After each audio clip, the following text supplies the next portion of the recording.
తేలిస్తే నేను ఏమన్నా చేయడానికి సిద్ధం. ఇన్వాల్వ్ కాలేదని తేలిస్తే మీరేం చేస్తారు? మీడియా మిత్రులు అందరూ కూడా, నేను మీడియా ఫ్యామిలీ నుంచి వచ్చాను, మీరందరూ ఏం చేస్తారు నాకు మాట ఇవ్వాలి.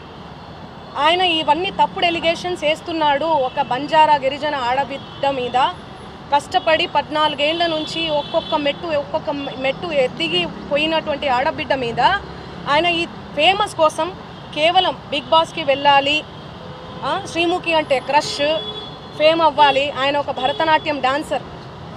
సో ఆ డాన్స్ అవన్నీ నేర్చుకొని ఉన్నాడు కాబట్టి ఆయనకి సినిమా పిచ్చి ఎక్కువ, సినిమాల మీద మక్కువ ఎక్కువ.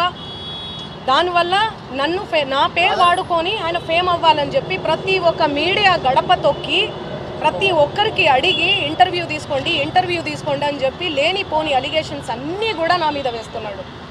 నిజంగా బాధితుల్ని చూస్తుంటే నాకే చాలా చాలా బాధ అనిపిస్తుంది. నాకేం సంబంధం ఉంది? ఈ చేతి నిండా పనులే ప్రజల ఆశీర్వాదాలతో, మీ అందరి ఆశీర్వాదాలతో ఈరోజు మీడియా లేకపోతే నేను లేను.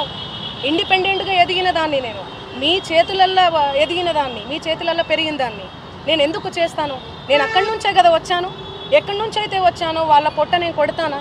నిజంగా నేను బాధితుల తరపున గట్టిగా నిలబడుతున్నాను. ఎవరైతే నా పేరు యూజ్ చేసి చీట్ చేసి ఎవరైతే వాళ్ళ దగ్గర నుంచి డబ్బులు తీసుకున్నారో వాళ్ళని కంపల్సరీ కఠినంగా శిక్షించాలని నేను పోలీస్ శాఖను కానీ కోరుతున్నాను. సో మిగతా వివరాలన్నీ కూడా మా లాయర్ గారు మాట్లాడతారు.